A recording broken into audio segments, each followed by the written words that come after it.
rolling, you were stretching, you were getting in the ice bath. And it was all a kind of these techniques. It was that value of the importance of recovery was kind of bred into me when I was at IMG. And then, unfortunately, I didn't quite make it and decided to go down the college route in the States. And that's when I went to the University of Alabama. And it was just absolutely incredible to me how much money and time they invested into the health of their athletes. All of a sudden, I was being treated better as a college athlete than I was as a professional athlete at IMG, and the facilities that they had, again, focused on recovery, were just enormous. And as I went further in my career, we started seeing how time was progressing. The elite athletes like LeBron James were coming out and saying that they spent £1.5 million on their body each year to keep them competing and in top physical shape. So I've always had kind of this passion and focus on recovery from my tennis days. But when I come back, had to join the real world, headed back to England and met Tim. And Tim's kind of the inventor of this fantastic technology that we're going to talk about today. And when we first met, Tim physically showed me the effects that the infrared technology could have on recovery. And from my tennis background and what we were doing, I just think there's a huge demand for this. So Tim and I worked with each other for a couple of years, and then I picked up a golf club for the very first time. Immediately got the bug, haven't been able to put them down since. And something that I started to notice when I joined the club, started talking with all the other members, and every person that plays golf pretty much that I spoke to is got some sort of pain, some sort of niggle that they just tolerate. It's there all the time, whether it's in the first tee or appears on the sixth, it's there. And just from having all the work that I've done with Kymira in the sport industry, working with rugby players, working with footballers, thinking about how I could transition that to a sport that, like golf, where, I mean, there was a study that was come out by my TPI, Titleist Performance Institute, that said 28.1% of all players deal with lower back pain after every round. And that's just insane to me. I've never really been able to wrap my head around why the numbers are so high there. And Carl kindly said he thinks it's a lot to do with the fact that we're not warming up. But is it to do with the fact that we don't think we need to warm up because we're not associating golf as a sport that's maybe contact or physical, like rugby, for example?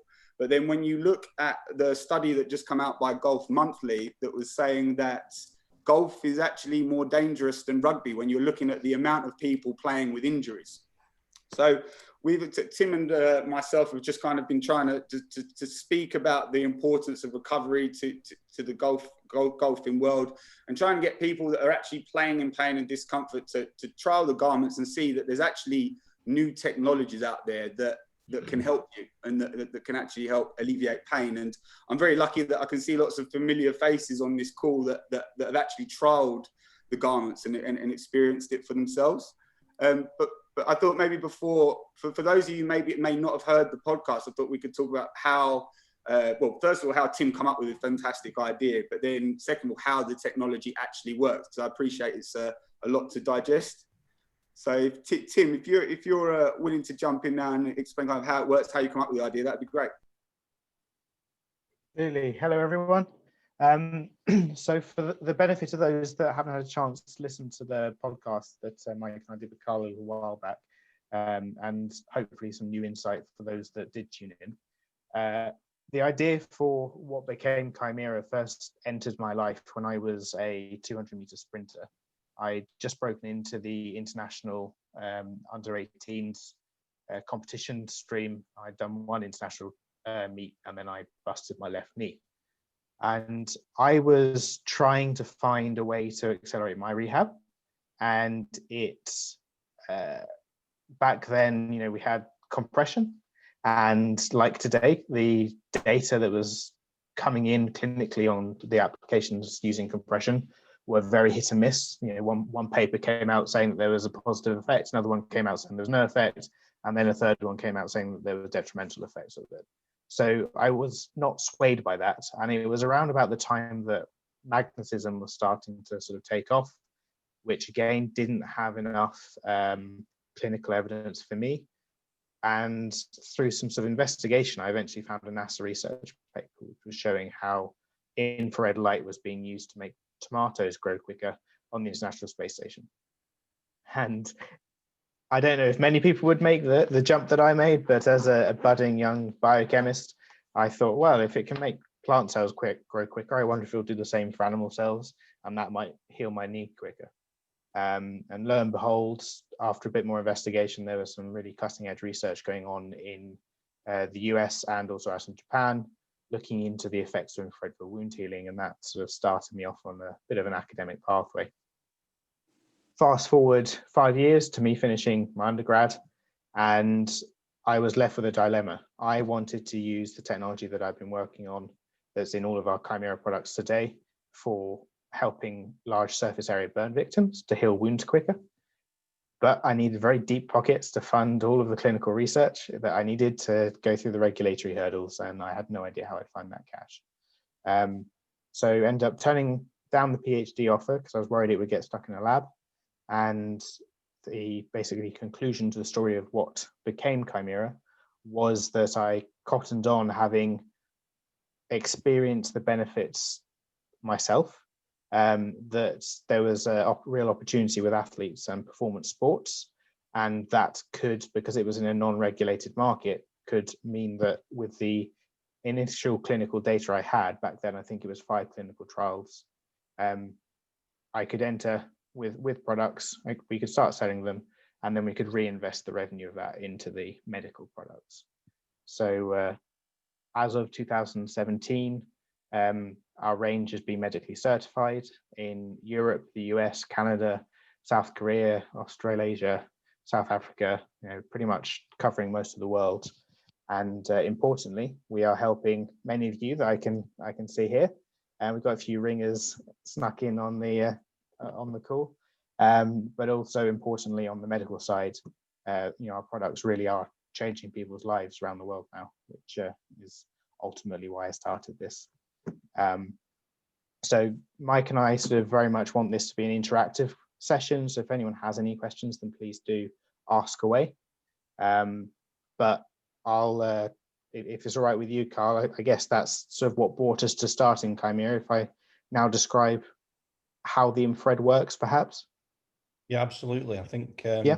You've explained it to me once, Tim, and I think I described it the first time I heard it as it sounds like a magic carpet, but but having experienced it myself, I think there's clearly something in it. But if you can just sort of explain the science behind it, how does it actually work? Yeah. So basically, our technology is embedded inside the fibers that make our yarns, that make our fabrics. And the long and the short of it is because then it can't wash out and it can't come out of the material. And when we refer to the technology, they are specifically selected minerals that have been chosen based on their emission spectrum, and they are also shaped to a particular shape. So some of them are pyramidal, some of them are spherical, because that further refines that. And the emission spectrum is being targeted for human performance and rehabilitative effects, which ranges between 8 and 12 microns, mostly in terms of wavelength. And what happens is that we embed these minerals into a molten resin, which is the polymer that starches polyester. And then it goes through what's called an extrusion process, which then makes it into a fiber, setting these minerals inside the fibers themselves.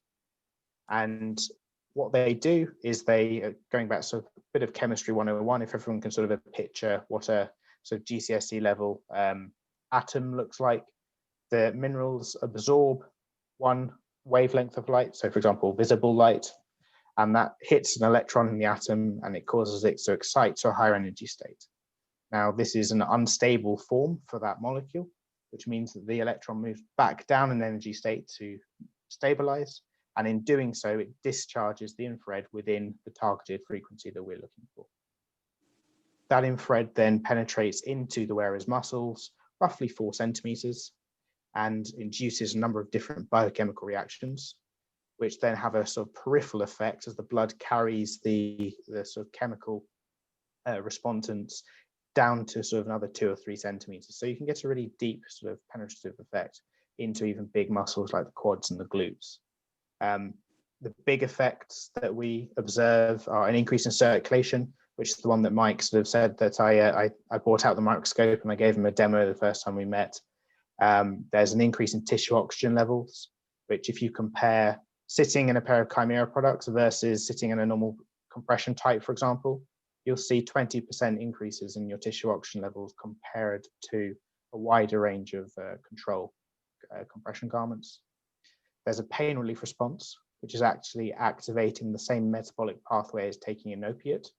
So it's nowhere near as potent as taking something like morphine would be, but it activates that pathway and allows for a great reduction in chronic pain and takes the edge off in acute pain. So it won't stop you, for example, feeling a muscle tear, but especially for chronic issues, it's very helpful.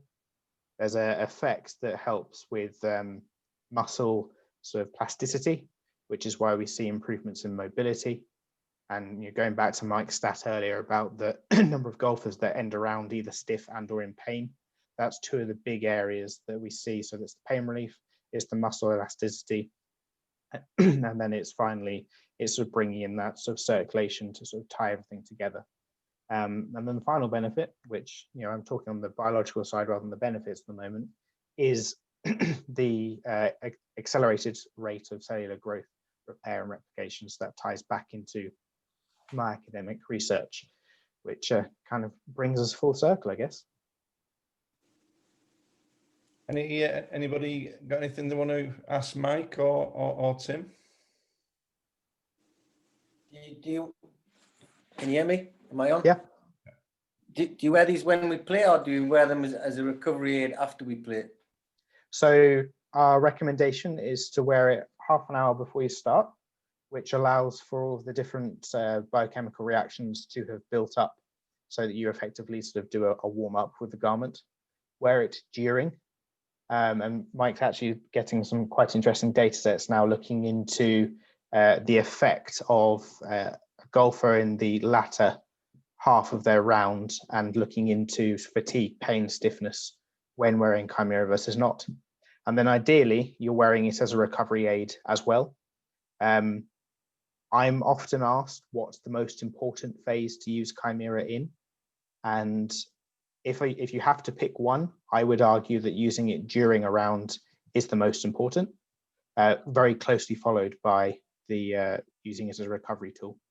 And we've seen some very interesting data even when we talk about recovery, just sleeping in the garments, not even using it for post-exercise recovery. We're still seeing, I think it was about 14.8% reductions in perceived pain scores when athletes are just sleeping in the garments and not actually doing a post-exercise modality as well. Yeah, and Marino, how are you using your Kymira golf garments? I use them probably an hour to a couple of hours before golf or whatever fitness exercises I do, and I use them during. I would say during really gives me more energy. I do find that I don't get as tired on the back nine at all. So that's certainly much more energy. And then afterwards, I find it very difficult to at all get out of my Kymira. I could stay always in my Kymira. It is so good as a recovery. Just as an example, I did on Saturday a power walk with my fitness coach, and it was like a hit. So we did ever so often. When we went uphill, we did a hit. And I hadn't done it for a very long time, and I thought my legs would really be aching, and I was wearing my Kymira leggings, and I had no ache really during the afternoon or the evening, and the recovery was completely different from had I not worn my Kymira leggings. So yes, I do like them a lot, and the socks that I use are good for my feet because I got a very poor circulation. So my feet are now nice and warm in my Kymira socks as well. So yeah, I do recommend them. I think, not sure as a day's passed that I haven't been wearing my Kymira socks since we first launched them. I think Carl, can I ask? I think what's interesting. I think what's interesting for me though, looking at this whole area, is and welcome anybody's thoughts on this. Certainly Gary or Laurie or who's played at the high levels of the game, is that I think with the game of golf, we're not very good at looking at recovery. I mean, certainly on the European tour, that you see it still to this day, that somebody will go and play 5 hours of a round of golf, in pretty pressurized situations, but then, head straight to the range. And I know that you've seen it, Rob, in your work in rugby, that not enough is understood.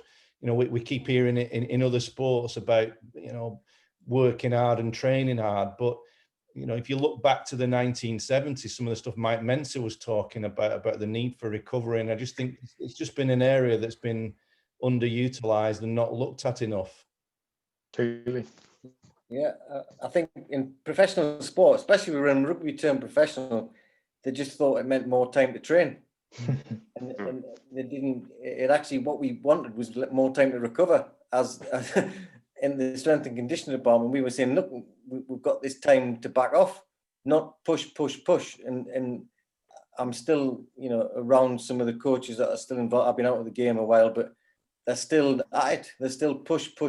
Some teams have learned, but the majority haven't. And obviously now I'm more involved with golf, and you look, and I've been to a few pro tournaments, and I've spoke to yourself and others, and golfers just don't realize actually golf's, I think from a performance perspective, is more thought of as a recreation still, as opposed to a performance sport. And when you're swinging a golf club about 130 miles an hour, that's fast, and that's putting a lot of stress on the body, not just in the round, but if you're a range bunny and you're on the range all the time and you're hitting drivers all the time, you're putting so much stress on the body, and they wonder why they can't recover. So yeah, I think golf's certainly got a lot to learn, but it's not the only sport. And professional sport, like I've just said, it's about having the time to have more recovery and get your food right and get your sleep right, not about doing more work.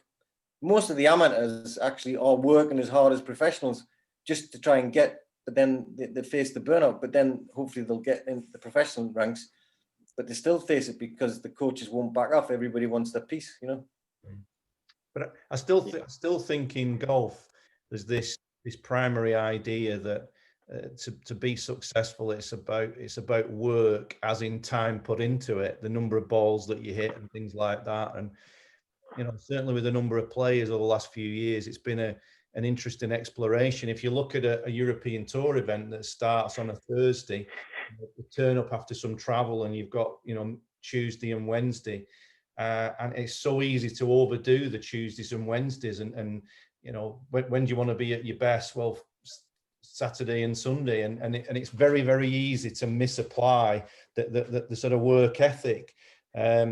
Laurie, maybe you got some comments on that. I mean, some of the things we've talked about. Yeah, it was interesting listening to Robbie, because my physio also has a rugby background, and I know when I sort of first was explaining to him what we do in a week when we play a tournament, he was like, "You do what? Like you get off a plane and go straight and play 9 or 18 holes, and then spend time on a range." And so yeah, I think golf's got so much to learn from other sports in recovering and kind of being really efficient with how you practice and prepare, and then getting your body right. Because I think, well, I'm 30, but my body feels totally different to how it did even 5 years ago, just from the travel and playing. So if I want to play till I'm 40, I think you've got to be super smart with that element of it. And I think people are beginning to get wise to it. Just if you're going to be there on a Sunday, I think you need to keep something in the tank. It's something you always bang on to me about when we chat on Tuesdays, is hold a bit back. And I think that's as much for body and mind as anything, really. Yeah, Carl, can I ask you a question? Sorry? Can I ask you a question, Carl? Yeah, of course. Yeah, I'd just like to ask Robbie and Mike, does kymira work on the body's lymphatic system? Because as you probably read, it's so important to, that's the body's sewage system. So it would be important to detox after playing, for example. Yes, absolutely. So the effects that change, I refer to as fluid exchange. So it's both improving circulation to the site and then improving with the lymphatic and the circulatory system to remove from the area as well. And that's all nitric oxide dependent. So when your body's exposed to infrared light, it activates endothelial nitric oxide synthase, which is a catalyst that's in our blood vessels, and that converts L-arginine into nitric oxide, which then goes on to be a vasodilator and is also key in a couple of the other effects as well. Because the reason I asked, Carl knows Phil Richards, who is a brilliant nutritionalist, and I have his book here, and it says nitric oxide, the miracle molecule. So I take his product before I go to sleep at night, called nitric oxide generator. So I came to Kymira through that understanding of nitric oxide in relation to recovery in sport. Interesting. So it was it was a meeting of, well, Carl knows Phil very well. And I've bought into his products. And as I say, when you came into the arena, it made so much sense. And obviously you'll be eating lots of beetroot. Well, for those that don't like beetroot, I personally despise the beetroot shots. Then Kymira will achieve, it's not quite as, it's more potent, but it's more localized. So for example, if you're wearing a pair of Kymira socks, it's not going to increase the circulation in your hands, but it's a more potent effect when it comes to the nitric oxide. Tim, can I ask a question about recovery and the Whoop band? Sure. Obviously, a lot of golfers, professional golfers, wear the Whoop, and I've got mine on. Have you guys done any studies to actually track the difference of sleeping in a Kymira garment and pre and post on the Whoop in terms of the stats? So not specifically with the Whoop band, but I will happily also defer to Kieran on this, because I know he's done an awful lot of work with HRV and Whoop, so he can give you some additional stats as well. Hi everyone, although not sat here in my Kymira kit, I can assure you I've been in it for most of the day with a bad back at the moment. I pulled in the gym. Some of you may remember me from presenting with Carl and Phil Richards as well at last year's Mind Factor course on heart rate variability, which is a particular speciality of mine. In answer to your question on the Whoop band or from heart rate variability in general, I've seen a massive improvement in daily HRV in using Kymira, both in recovery during the day and also in sleep and separately. So both in wearing it from post-ride, so my sport is cycling, so post-ride all the way through the afternoon, evening, through the night into the next morning, and also just after cycling for a few hours and then sleeping in my normal sleepwear. I must say the holy grail seems to be in wearing it through the night and through into the morning. But I see far more consecutive green days when using it overnight than I do if I don't use it at all. And I've had the same thing with two of my coached athletes in cycling as well, one of which who's using a Whoop band, another who is using the same method as Marina is in using the Wahoo Ticker, which is the only chest strap on the market to accurately record HRV along with the Elite HRV app. Marina, it might be interesting for you to jump in here actually. Have you seen much of a change with your HRV day-to-day since you've been using Kymira? Yes, I certainly have actually. And I have to say that I actually slept in my Kymira outfit as well. And my deep sleep actually was an hour more than average when I don't use it.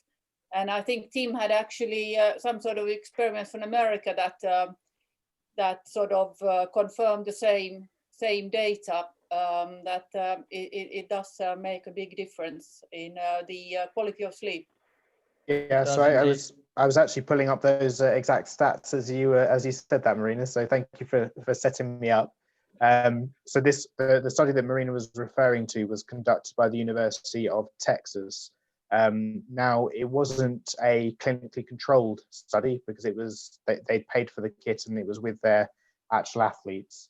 And they were using a different tracker than Oahu one, but they were monitoring soreness, mood, fatigue, and overall sleep quality, which was a combination of I think 3 or 4 metrics.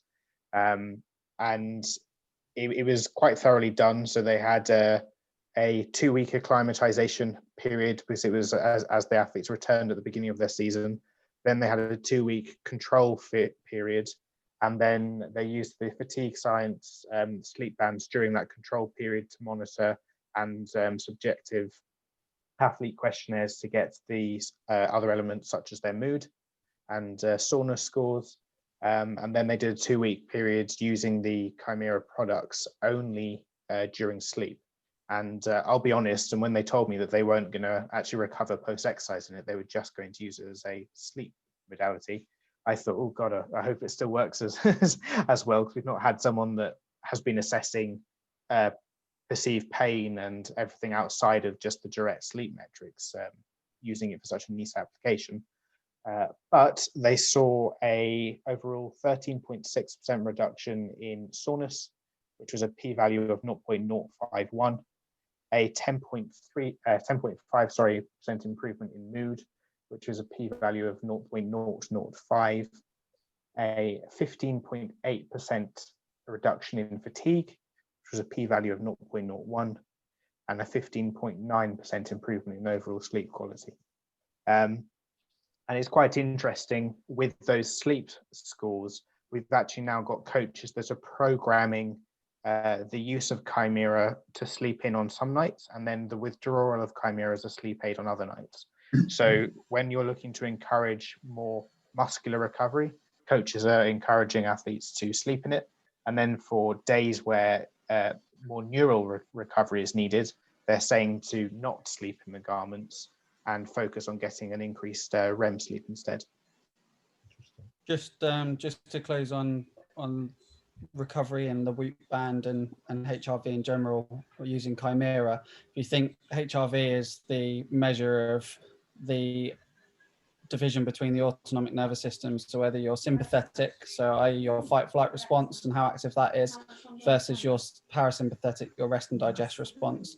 If you think about the effects of Kymira and what that has on recovery, and it's promoting the activation of the parasympathetic side of the nervous system, which then, if dominant, will always increase heart rate variability, which then obviously leads to the effects that Tim has cited there from the UT study.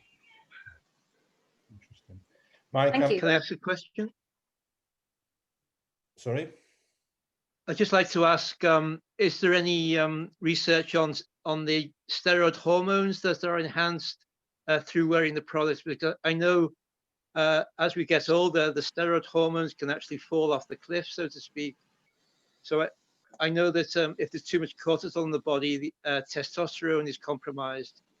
And so wearing the products when you sleep will enhance the steroid hormones, I would suggest. So we don't have any data right now that specifically looked into steroid hormone production. We were supposed to have been conducting, or I say we, the University of London South Bank was supposed to be conducting a study this summer, where they were going to be looking into a huge array of different biomarkers. They were mostly looking into creatine phosphokinase as an indicator of muscle damage, to investigate whether or not using the Kymira products during exercise actually reduces exercise-induced muscle damage. But they would have been doing a wider assessment into hormonal production as well. Sadly, for obvious reasons, that research has not yet taken place.